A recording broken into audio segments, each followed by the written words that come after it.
Speed's tour is single-handedly undoing a massive amount of propaganda. Damn right.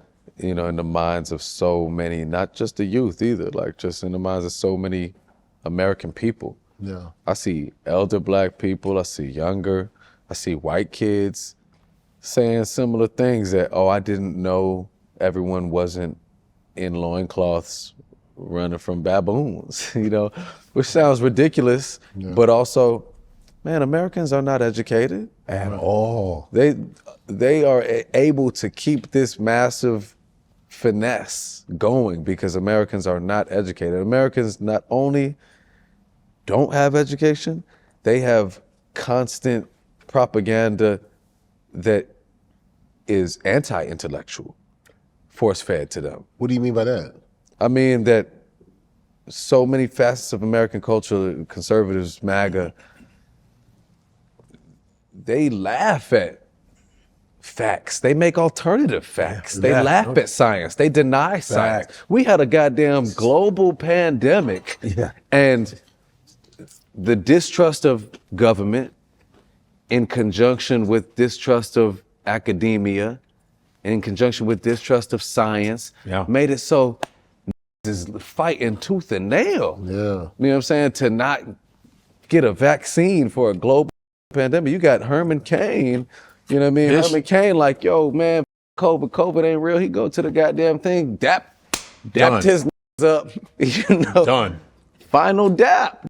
Yeah, it was his final. See you later. Last dap. You think anything will come from like Speed going around, and like, do you think that will galvanize people who are like our people from around the world to come to Africa? Like, do you think that generates more in tourism? Do you think that generates more in business? Obviously, it's opened people's eyes, but sometimes your eyes can be open, but it's then big, you're still though. I mean, nothing. it's very like the viewership. Streaming is an entirely different beast. Yeah. So the amount of people that have seen very clearly and directly, almost a first-hand account of the glory of Africa is a huge amount of people. Like he just hit 50 million subscribers. That's unprecedented. You know what I'm saying? It's almost like they're traveling with him. Yeah, it's if insane. you watch somebody go through a whole continent, and some of these kids are probably watching him like 5-10 hours a day. You know, it's almost like they're I want to do that. I want to do that. They're and he just turned 20 in with Africa. him.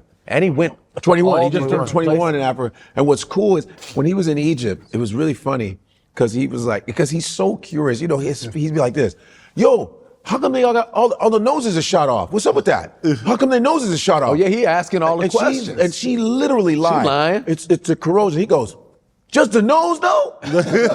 Yo, some ain't, just the nose. Right. I love it. She was like, she said, it's the weakest point of the structure. It was his reactions. Yeah. You know, being in Egypt, questioning why the nose is shut off, hearing how foolish the examples and hearing how foolish the reasons that they give for why the statues have Arab no nose. Egyptians lying. So much racism. You know what I mean? The So Arabs much anti-black racism. They're black because in North Africa, we know that. The lead historian there, they always go to this. Oh, he goes because I've been to Egypt. He's like, they're black because they're not black. They're just because they're. And I was like, yo, y'all, the Arabs didn't come till the 630 A.D. They didn't come to Egypt until later. And if you see the Nubians, they black people. Yeah. The original, they black. And so Speed being there. Yeah. Speed being there and experiencing it firsthand, asking why the statue has no nose and receiving stupid responses and just kind of looking crazy. I love he's like this. It plants a seed of doubt. Right. And it was so funny because like just their nose? That don't make no sense. Yeah, right. Same way when he was in Botswana.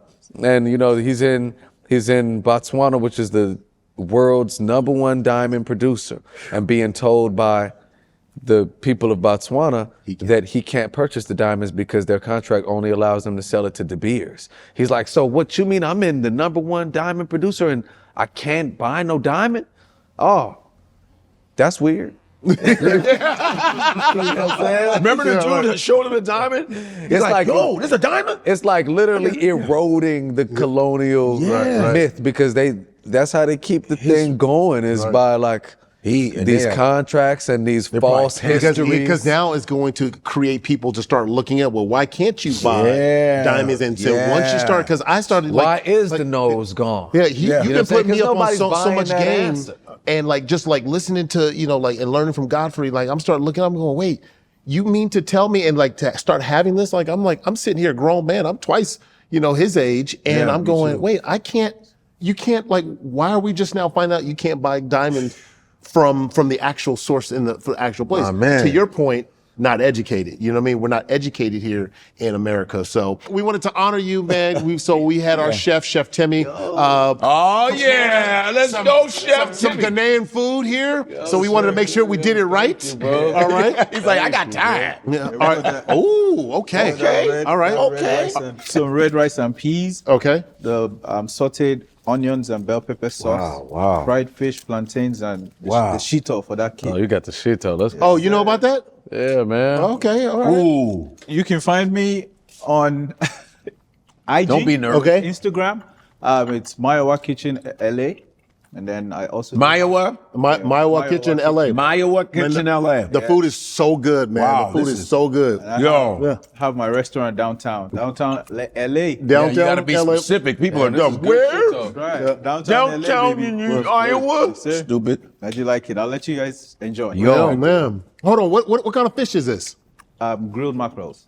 Oh, okay. That's a big old mackerel. Fried. Oh, right. Hey, I heard you speak out as we just crushing this, man. This is good.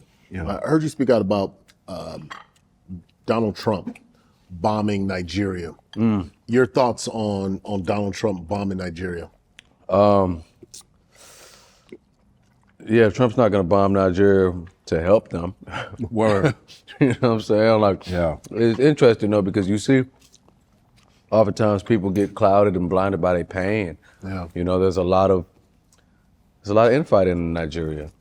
Those lines were drawn by the British intentionally because the Hausas and the Yorubas and the Igbos, they don't all get along, man. You know what I'm saying? Just they probably shouldn't have been one state in the first place.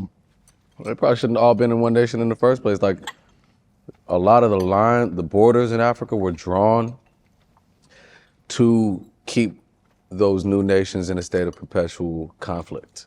Divide and conquer. You know what I'm saying? Keep them in conflict by making them fight over the same political power, maybe empower one group. I don't know that much about the history of Nigeria, but weren't the Hausas were empowered politically at the kind of detriment of other groups at times? Biafra. You know what I'm saying? That's why my parents left. And so, you know, there's long-standing tribal differences and conflict that I'm sure everybody feels justified in their position. But at the end of the day, like, America is not going to come bomb you so that you can end up on top. Right. You know what I'm saying? Like, have you ever seen Iraq? Have you ever seen Iraq in the 80s? No. Like images of Iraq and other places in the Middle East in the 80s, like before decades of United States bombs. It was nice. Man, it was flourishing. You know what I'm saying? You see like young people in colleges. Young, hanging. You know what I'm saying? And now all we see is, our imagination is just images of dilapidated buildings and the rubble left from tons of bombs. Yeah, And I know there were people cheering when the United States came. Yeah. Then they killed 1 million people. There were Iraqis cheering when the United States arrived, for sure. Yeah. Because Saddam Hussein was surely oppressing someone. Yeah. I don't know everything about him, and I've been actually told that I need to look further into good things that he was doing. In his regime.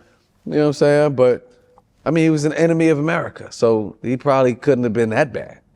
You know what I'm saying? Like, America's allies are going to be generally the worst people on the planet. Facts. I mean, but they were cheering for the United States soldiers when they first came. Yeah, because the bombing of Nigeria immediately went into a religious thing. Trump protecting Christians and dropping bombs on it, and then obviously the circulation of conversation about, wait, was this about Muslims? Was this about Christianity? Was this about the rare earth minerals? in Nigeria and being able to get access the northern part of You know it's about the Nigeria. rare earth minerals. And you know it's because that northern part of Nigeria is the same people as Burkina Faso, Mali, and Niger. Yeah. You think he's not, you going into their backyard without intentions of stopping their sovereignty? You know what I'm saying? And those Muslim groups like Boko Haram and others, they kill way more Muslims than they kill Christians. You know what I'm saying? Like, they're evil, for sure. They're evil men, but they kill far more Muslims than they kill Christians. That's another 154 conversation in the books. We are bridging culture back to its roots.